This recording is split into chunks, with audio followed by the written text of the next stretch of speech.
Hey guys, how's it going? Today's video is going to cover the canon novel Secrets of the Sith, which takes the point of view of Palpatine.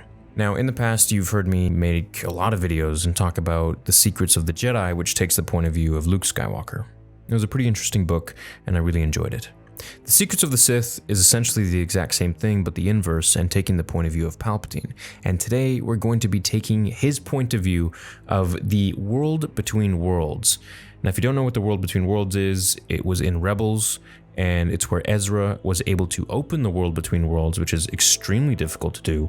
Not everyone can do this. Not even Palpatine, really. He was figuring it out near the end, but didn't really figure it out fully, and was always bewildered at the fact that Ezra could do it. So Ezra opens the world between worlds, and this is essentially a place that we're going to learn, if you didn't know already. It's a place which all events in Star Wars are reverberated through, where you can hear them, you can see them, you can go up to different portals, and you can kind of change events. And for me, personally, I'm really not a fan of time travel in Star Wars. I think it undermines so many different plot points and episodes and scenes and historic markings in the timeline, but it is something that has happened in Rebels, and it is canon. So here, let's listen to Palpatine's point of view about the world between worlds, and then we can talk about it. The world between worlds.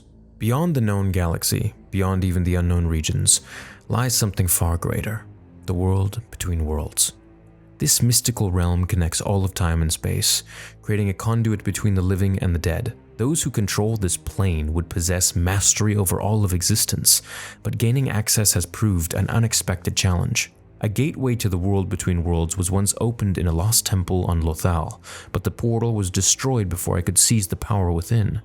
Having touched this unusual realm for but a moment, I recognized the unfathomable potential it holds. Its power must be mine. So I want to talk about a few things here. Obviously, the world between worlds, and Palpatine even exclaims that this is the most powerful thing in the galaxy. It goes above anything. Those who control this plane would possess mastery over all of existence. So essentially, if you get this, you get like the God mode cheat code, where you could do anything in Star Wars. And it also says, he writes, that I recognize the unfathomable potential it holds. Its power must be mine. Having touched this unusual realm for but a moment.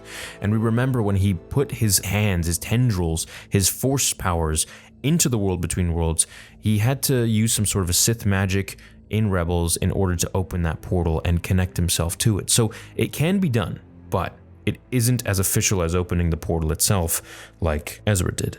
That being said, Palpatine was successful in a sense where he could grab things through the portal, including Ezra. So this makes me wonder, if someone were to open the world between worlds again, because I doubt it's just Ezra who can do this, or if someone were to be able to control Ezra and make him open the world between worlds again, what kind of damage could they cause? As Palpatine writes, mastery over everything, creating a conduit between the living and the dead. It seems like Star Wars is almost going into the plane of, between the living and the dead at this point. You're either alive, or you want to stay alive forever, or you become a Force ghost. So it's kind of playing on the duality of being alive and being dead. And so I think if they ever want to, let's say, retcon something in Episode 9 or anything that they want to do, essentially, the whole thing with Ahsoka dying was retconned. Ezra took liberty upon himself and pulled her through the portal, and she was saved. And I almost wonder, what was Vader thinking at that point when he just sees that Ahsoka is grabbed and pulled through this portal into thin air? He must have been very confused. It also makes me wonder, what else may we see perhaps in The Mandalorian or other spin-off shows that will show exactly what Palpatine was trying to solve? Because he wasn't just trying to clone himself. I'm sure he was doing many different things in order to preserve himself. Palpatine was a man of contingency plans. He always had a backup plan no matter what. So I feel like he would do something in order to have an insurance policy if he were to ever die again and again and again. This also opens up the realm for Ben Solo to come back, if Rey is the one to be able to open the portal herself, or if she meets up with Ezra and she opens up the portal and goes in there with her and she pulls Ben out somehow. Anything is really possible at this point. Anakin could even come back, Vader could come back, Maul could come back. But the problem with this is that it changes the timeline, and it undermines those moments in Star Wars. So you have to be very careful when you do anything like this, because it just could end up not feeling too authentic, and it could end up taking the viewer out of the entire immersive experience of Star Wars. Imagine, let's say, Qui-Gon Jinn is pulled out from the portal, let's say, you know, later on, episode 10 or 11, if they ever make that, or some spin-off, then the next time we watch The Phantom Menace, it won't be so impactful when Qui-Gon dies, because we'll be like, well, he's just gonna come alive again anyway, so it kind of ruins things like that. And the reason we never had a problem with Ahsoka coming back is because we never really saw her die. We were just sort of left to wonder what happened. I think perhaps in the Ahsoka show, we could go forwards and we could see a lot of things to do with the World Between Worlds, because as we remember, also the father, the daughter, and the son were like a mural on there. They were like hieroglyphs on there. And it makes me wonder or think that, you know, maybe the son is still around, that they're not fully dead. Like, you can't really kill them. They were these godlike beings watching over the universe, so to speak, and I don't think that they could just die so easily like that. At least I don't think the son is dead, that's for sure. He's far too sinister and it seems like he's too cunning. And we also saw him kind of, you know, be alive in Rebels.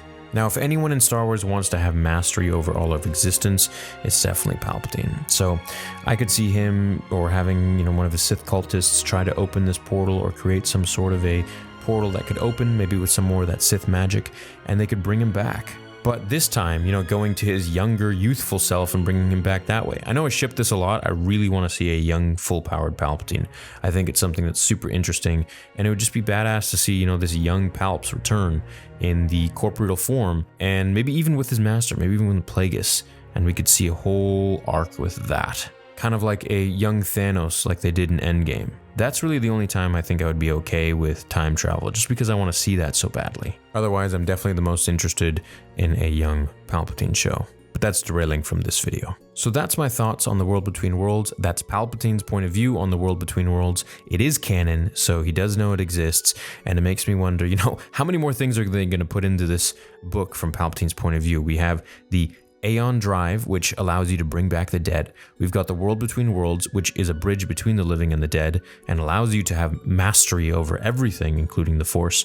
So there's like a common theme that seems to be going on here, especially in this book, which is all about Palpatine, and it's canon, that Palpatine has different ways of bringing back the dead, and not just, you know, keeping his corporeal form immortal like Plagueis wanted, or like what he was doing with his essence transfer stuff, but if he were to actually fully go, there's a way to turn back the clock, so to speak, and bring him back. Aeon Drive, or the World Between Worlds. And I believe it's just a matter of time until someone does this and actually does bring him back. I mean, look what they're doing in Dragon Ball Z, right? Or Dragon Ball Super, I should say. They're just bringing Frieza back literally like all the time. No one really ever dies.